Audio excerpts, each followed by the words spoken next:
សូមគោរពនិងជំរាបសួរបងប្អូនទាំងអស់គ្នាខ្ញុំបាទបន្លីសូមស្វាគមន៍មកកាន់វីដេអូធ្វើបទបង្ហាញអំពី iPhone 13 Pro Max នេះគឺជាទូរស័ព្ទដ៏កំពូលរបស់ក្រុមហ៊ុន Apple តែម្ដងនៅក្នុងឆ្នាំ2021នេះវាមានឈ្មោះថា iPhone 13 Pro ហើយ Max ទៀតជាស៊េរីដ៏កំពូលនៅក្នុងត្រកូល iPhone 13 Series តែម្ដងទៅលើពណ៌ដែលខ្ញុំកាន់នៅក្នុងដៃឥឡូវនេះគេហៅថា Sierra Blue ដែលជាជម្រើសពណ៌ថ្មីនៅក្នុងឆ្នាំ2021នេះហើយនេះគឺជា version Singapore ដែលមាន model សម្គាល់ ZA/A វាអាចធ្វើការប្រើ SIM 2បានហើយ Wi-Fi G ទៀតដែលខ្ញុំពិតជាចូលចិត្តមែនទែនព្រោះអីវាមានរុនសម្រាប់ធ្វើការដាក់ SIM 2មកតែម្ដងដោយយើងមិនចាំបាច់ធ្វើការ dealing with eSIM អីទេយើងមិនចាំបាច់ទៅក្រុមហ៊ុនSmart ដើម្បីធ្វើការចុះឈ្មោះយក eSIM មកប្រើនិយាយទៅវាមិនចាត់ជាបញ្ហាអីទេប៉ុន្តែតម្រូវឲ្យបងប្អូនត្រូវតែទៅក្រុមហ៊ុនត្រូវតែទៅចុះឈ្មោះដើម្បីធ្វើការប្រើ SIM 2បាននៅលើ iPhone LL/A របស់យើងឬក៏ហ្នឹងហើយ model អាមេរិកណាវីដេអូរបស់ខ្ញុំត្រូវបានឧបត្ថម្ភដោយហាងលក់ទូរស័ព្ទដៃ Apple Gold 3បើសិនជាបងប្អូនទាំងអស់គ្នាចង់ធ្វើការទិញទូរស័ព្ទដៃ iPhone 13 Pro Max មួយនេះ12 Pro Max ឬក៏ iPhone ផ្សេងៗបងប្អូនអាចធ្វើទៅបានជាមួយនឹង Apple Gold 3អ្វីដែលពិសេសជាមួយនឹង Apple Gold 3ហ្នឹងគឺបងប្អូនអាចធ្វើការបង់រំលោះជាមួយនឹងហាងសុទ្ធតែម្ដងពិតជាពិសេសមែនទែន Apple Gold 3មានទីតាំងនៅទល់មុខរង្វង់មូលវត្តសំពៅមាសឬក៏នៅម្ដុំផ្លូវភ្លុះអូរស័យរាជធានីភ្នំពេញរបស់យើងតែម្ដងបើអញ្ចឹងឆែក description ខាងក្រោមដើម្បីធ្វើការស្វែងយល់បន្តអំពី Apple Gold 3អូខេអញ្ចឹងខ្ញុំសូមបន្តនិយាយទៅលើ iPhone 13 Pro Max មួយនេះបើអញ្ចឹងខ្ញុំមិនសូមនិយាយច្រើនពាក់ព័ន្ធទៅលើការរចនាម៉ូដរបស់វាទេបើសិនជាបងប្អូនមើលទៅលើរូបរាងរបស់វាហ្នឹងគឺវាមិនមានអ្វីខុសប្លែកដែលយើងគួរឲ្យកត់សម្គាល់ថាអូវាខុសកន្លែងនេះខុសកន្លែងនោះអញ្ចឹងណាមិនដូច 100% ទេប៉ុន្តែគឺប្រហែលជា 98% ដូចទៅនឹង iPhone 13 Pro Max ហើយទៅលើរូបរាងទូទៅរបស់ iPhone 13 Pro Max មួយនេះសម្រាប់ទម្ងន់ហើយនិងកម្រាស់របស់វាយើងឃើញថាវាមានទម្ងន់240ក្រាមហើយវាក៏មានកម្រាស់រហូតដល់ទៅ 7.7 មីលីម៉ែត្រផងដែរអញ្ចឹងយើងឃើញថាវាក្រាស់ជាង iPhone 12 Pro Max តិចតួចតែប៉ុណ្ណោះហើយចំពោះប៊ូតុងនិងរុនដាក់ SIM របស់វាហ្នឹងយើងឃើញថាវារាងខ្ពស់ជាងស៊េរី12 Pro Max បន្តិចនិយាយទៅវាខុសគ្នាតិចតួចមែនតែម្ដងប៉ុន្តែសម្រាប់ជាទូទៅលើរូបរាងរបស់វាទាំងកាមេរ៉ាទាំងការ set up ផ្សេងគឺស្តីគ្នាតែម្ដងទៅលើការរចនាម៉ូដរបស់ iPhone 13 Pro Max មកទល់ជាមួយនឹង12 Pro Max អានេះយើងនិយាយទៅលើរូបរាងវាខាងក្រៅណាมันមានអ្វីខុសប្លែកទេអូប្រហែលជា Note 20% តូចជាងមុនបន្តិចអូផ្លេចមួយទៀតគឺទៅលើកាមេរ៉ាម៉ូដយល់របស់វាហ្នឹងយើងឃើញថាវារាងធំជាងមុនបន្តិចតែប៉ុណ្ណោះហើយក៏ដូចជាពណ៌ថ្មីផងដែរអញ្ចឹងសរុបទៅពាក់ព័ន្ធទៅនឹងការ design របស់វាมันមានអ្វី update ចេញពី iPhone 12 Pro Max នោះទេគឺការ design តែមួយតែប៉ុណ្ណោះចំណុច update របស់វាគឺស្ថិតនៅខាងក្នុងនៃ iPhone 13 Pro Max មួយនេះឥឡូវនេះយើងឃើញថា iPhone 13 Pro Max មួយនេះមកជាមួយនឹងអេក្រង់ ProMotion Display 120Hz អា ProMotion ហ្នឹងគឺជាអេក្រង់ដែលវា refresh រហូតដល់ទៅ 120Hz base ទៅលើ content ដែលយើងធ្វើការមើលរូបភាពទៅវាធ្លាក់ត្រឹម 60Hz ធ្លាក់ត្រឹម 40Hz ដើម្បីធ្វើការសន្សំថ្មអញ្ចឹងទៅឬក៏ 10Hz ទៀតពេលខ្លះណាតែបើសិនជាបងប្អូនធ្វើការអូសទាញនៅលើអេក្រង់ហ្នឹងវា refresh រហូតដល់ទៅ 120Hz ដែលវាបង្កឲ្យចលនានៅលើទូរស័ព្ទរបស់យើងវាមានលក្ខណៈ smooth រអិលពិតជាល្អមែនទែននេះគឺជាចំណុចដែលមនុស្សគ្រប់គ្នាចង់ឃើញចង់បាននៅលើ iPhone តែម្ដងបូកផ្សំជាមួយនឹងបច្ចេកវិទ្យាអេក្រង់ OLED ដែលខាង Apple គេហៅថា Super Retina XDR Display with ProMotion ដែលអេក្រង់របស់វាមានទំហំ 6.7 អ៊ីនដូចទៅនឹង iPhone 12 Pro Max ចឹងជាមួយនឹង resolution បង្ហាញហ្នឹងរហូតដល់ទៅ 2778 គុណនឹង 1284 pixel ដែលវាមានកម្រិត PPI នៅលើអេក្រង់ទាំងមូលនឹងតែម្ដងរហូតដល់ទៅ 458 PPI ឯណោះអញ្ចឹងចំពោះចំណុចអេក្រង់របស់ iPhone 13 Pro Max មកនេះយើងឃើញថាវាជាចំណុច update ដ៏ល្អមែនទែនចេញពី iPhone 12 Pro Max បាទអញ្ចឹង12 Pro Max បានអេក្រង់ត្រឹមតែ 60Hz តែប៉ុណ្ណោះប៉ុន្តែទៅលើទំហំរបស់វាគឺដូចគ្នាបងប្អូនណាបាទអញ្ចឹងបច្ចេកវិទ្យារបស់វានៅក្នុងហ្នឹងក៏វាដូចគ្នាផងដែរវាជាបច្ចេកវិទ្យាអេក្រង់ OLED បង្ហាញពណ៌បានល្អដូចគ្នាប៉ុន្តែគ្រាន់ថាឥឡូវវាលឿនអេក្រង់ 120Hz នេះបងប្អូនអូសទាញទៅដឹងថា smooth រអិលទៅតែម្ដងបាទអញ្ចឹងវាជាការ update ដ៏ល្អមែនទែនខ្ញុំពិតជាចង់បានហើយខ្ញុំជឿថាបងប្អូនក៏ចង់បានដែរទៅលើអេក្រង់ ProMotion Display ឬក៏ 120Hz និយាយរឿង update មួយទៀតគឺពាក់ព័ន្ធទៅនឹងម៉ាស៊ីននៅក្នុង iPhone 13 Pro Max មួយនេះបើអញ្ចឹងវាត្រូវបានដំណើរការជាមួយនឹងម៉ាស៊ីនថ្មីរបស់ក្រុមហ៊ុន Apple តែម្ដងដែល Apple គេហៅថា A15 Bionic Chip ដែលកសាងនៅក្នុងទម្រង់ 5nm architecture ផងដែរហើយ chip នេះវាមកជាមួយនឹង 5-core GPU តែម្ដងបាទអញ្ចឹងវាល្អជាង 4-core GPU ដែលមាននៅលើ iPhone 12 Pro Max កាលពីឆ្នាំទៅអញ្ចឹង chip A15 Bionic chip នេះគឺពិតជាខ្លាំងមែនទែនតែម្ដងមិនថាបងប្អូនយកទៅលេងហ្គេមមិនថាបងប្អូនយកទៅប្រើកម្មវិធីធំដុំអីទេវា fly តែម្ដងវាហោះអញ្ចឹងវាខ្លាំងពេកណាបាទអញ្ចឹងវាគួបផ្សំជាមួយនឹង RAM 6GB ទៀតអេក្រង់ 120Hz software optimization អញ្ចឹងវាជាទូរស័ព្ទមួយដ៏ល្អមែនទែនតែម្ដងទៅលើផ្នែក performance របស់វាបាទអញ្ចឹងតម្លៃវាថ្លៃ performance វាក៏ល្អដែរអាហ្នឹងវាត្រូវតែអញ្ចឹងហើយម្យ៉ាងវិញទៀតខ្ញុំឃើញថាម៉ាស៊ីន A15 Bionic chip មួយនេះវា power efficiency យើងនិយាយថាវាគ្រប់គ្រងកម្ដៅបានល្អជាងម៉ាស៊ីន A14 Bionic chip ដែលមាននៅលើ iPhone 12 ឬក៏ទូរស័ព្ទ iPad ផ្សេងដែលរត់ជាមួយនឹង Apple Silicon A14 Bionic chip ណាបាទអញ្ចឹងពពួក A14 Bionic chip វាខ្លាំងដែរប៉ុន្តែគ្រាន់ថាវាឡើងកម្ដៅបន្តិចប៉ុន្តែអាមួយនេះវាគ្រប់គ្រងកម្ដៅបានល្អហើយវាអត់សូវdrain ថ្មយ៉ាងទេអត់សូវផឹកថ្មយ៉ាងទេណាបាទអញ្ចឹងសរុបទៅផ្នែក performance របស់វាគឺជាទូរស័ព្ទដ៏ super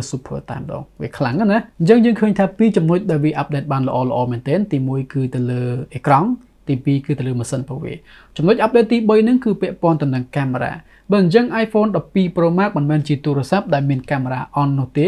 ខ្លាំងណាស់ដែរបងប្អូនណាទាំងការថតវីដេអូទាំងការថតរូបវាថតបានច្បាស់ល្អ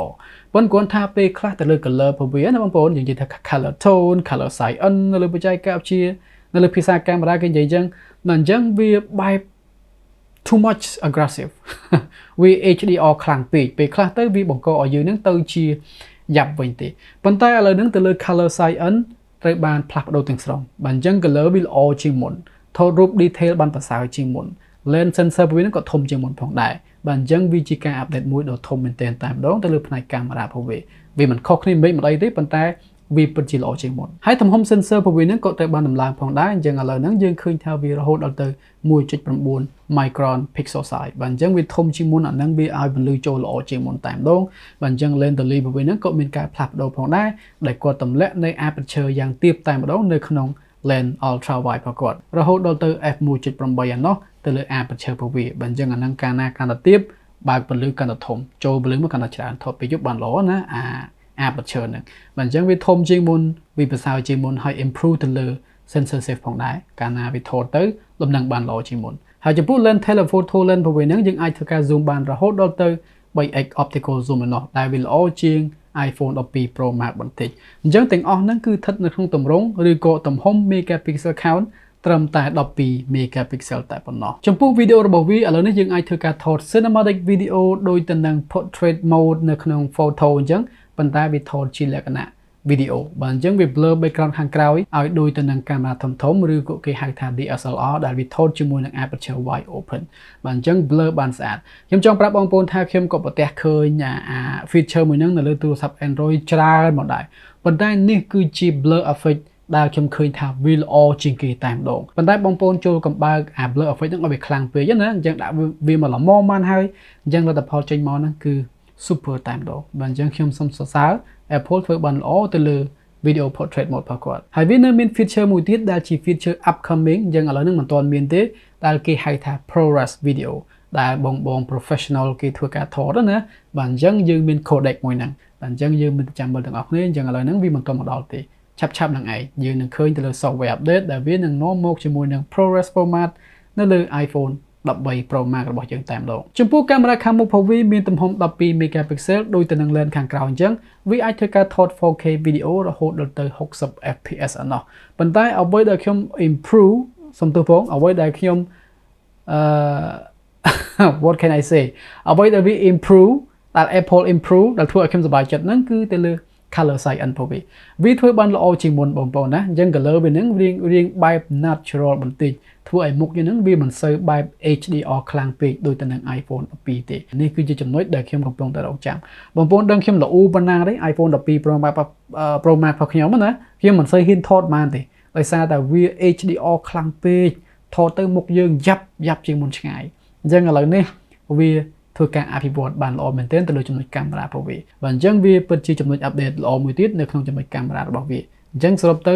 3ចំណុចល្អតែម្ដងហើយ speaker របស់វាហ្នឹងក៏ត្រូវបានអភិវឌ្ឍឲ្យកាន់តែលឺល្អជាងមុន clean ជាងមុនហើយច្បាស់ជាងមុនផងដែរបាទអញ្ចឹង speaker វាក៏ល្អជាងមុនផងដែរបងប្អូនអញ្ចឹងយើងថា4ចំណុចទៀតហើយបាទអញ្ចឹងកាន់តែប្រសើរទៅណាតែកាលណាកាមេរ៉ាវាល្អអេក្រង់វាល្អ speaker វាល្អម៉ាស៊ីនវាខ្លាំងអាហ្នឹងគឺកប់ហើយទូរស័ព្ទអាហ្នឹងកប់ហើយនៅមានទៀតឥឡូវនិយាយពីចំណុចថ្មរបស់វាមូលហេតុដែល iPhone 13 Pro Max មានរាងក្រាស់បន្តិចគឺដោយសារតែ Apple បានធ្វើការញាត់ថ្មដ៏ធំនៅក្នុង iPhone 13 Pro Max នេះដែលមានទំហំរហូតដល់ទៅ 4352 mAh ឯណោះបាទអញ្ចឹងវាពិតជាកាន់បានល្អមែនទែនទៅលើបទពិសោធន៍នៃការប្រើប្រាស់របស់ខ្ញុំហើយចំពោះបច្ចេកវិទ្យាសាកល្បងហ្នឹងតាមរយៈ YouTuber មួយចំនួនគេថា 20W ហើយបើសិនជាបងប្អូនធ្វើការមើលព័ត៌មានចេញពី website GSM Arena គេថាវាសាករហូតដល់ទៅ27W ឥឡូវ 20W ឬក៏ 27W GSM Arena ឬក៏ I don't know you guys the judge ហើយវាក៏អាចធ្វើការសាកតាមរយៈ MagSafe ហ្នឹងរហូតដល់ទៅ 15W ផងដែរបាទអញ្ចឹងវាជាសាកប្រភេទថ្មីចេញពីក្រុមហ៊ុន Apple ឥឡូវនេះបើសិនជាបងប្អូនរកចំណុចទើសបន្តិចសម្រាប់កំណត់របស់ខ្ញុំណារៀងទើសបន្តិចគឺទៅលើការ design របស់វាទេរៀងជ្រុងតិចអញ្ចឹងខ្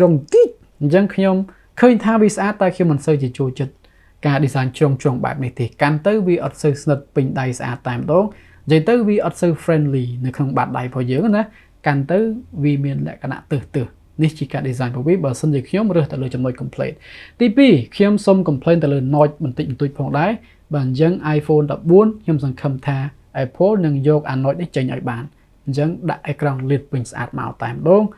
វ៉ាវទោះបីជាអេក្រង់ទោះបីជា design ដូចគ្នាអញ្ចឹងក៏ដោយប៉ុន្តែលុប noise ចេញក៏ខ្ញុំសប្បាយចិត្តណាស់ដែរអញ្ចឹងឥឡូវហ្នឹងគឺយើងសប្បាយចិត្ត 90% ហើយនៅ